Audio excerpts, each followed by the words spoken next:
if somebody we have and all of a sudden জাতীয় দলের ফেরার অপেক্ষায় আছেন সাব্বির রহমান। ভক্তদের অপেক্ষার পালা হয়তো শেষ হতে পারে এবার। লম্বা সময় ধরে জাতীয় দলের বাহিরে আছেন সাব্বির রহমান। সম্ভাবনাময় এই হার্ট হিটার একসময় ছিলেন দলের একটি অবিচ্ছেদ্য অংশ, কিন্তু গত 2 বছর ধরে জাতীয় দলের বাহিরে তিনি। 2022 সালে সর্বশেষ পাকিস্তানের বিপক্ষে টি-20তে দেখা গিয়েছিল তাকে। এমনকি গত কয়েক বছর ধরে ঘরোয়া আসরগুলোতে দল পেতে হিমশিম খেতে হচ্ছে তাকে। গতবার বিপিএলে ছিলেন অবিকৃত, তবে এবার ড্রাফট থেকে এই ব্যাটারকে দলে ভেড়ায় ঢাকা ক্যাপিটালস। আর একাদশে সুযোগ পেয়ে এবার নিজেকে আরও একবার প্রমাণ করলেন সাব্বির। গতকাল চিটাগং কিংসের বিপক্ষে 33 বলে 82 রানের ঝড়ো ইনিংস খেলেছেন সাব্বির।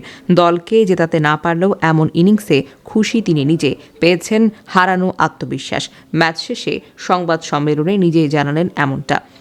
জাতীয় দলে ফেরার সম্ভাবনা নিয়ে সাব্বিরকে প্রশ্ন করলে তিনি বলেন, খেলছি এখনও, সবাই তো স্বপ্ন দেখে, আমি তো এখনও ইয়াং বা সিনিয়র, বলতে পারেন মিক্স আপে আছি, ফিটনেস তো পড়ে যায়নি।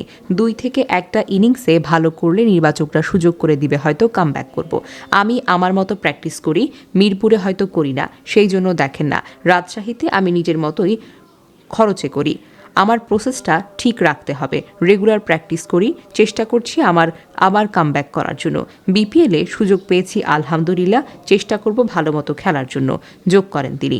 গতকালের ইনিংস সাব্বিরের আত্মবিশ্বাসে বাড়তি মাত্রা যোগ করেছে। তিনি বলেন, এমন ইনিংস আমাকে আত্মবিশ্বাস দেবে পরের ম্যাচের জন্য। যদিও দল জিততে পারিনি বলে এই ইনিংস কাজে লাগালো না। যদি 20 রান করতাম তবে দল জিততে তাতেও লাভ ছিল। ব্যক্তিগতভাবে বললে আমার কাছে খুব ভালো লেগেছে এবং আমি আত্মবিশ্বাসী অনুভব করছি এখনও। believe in himself.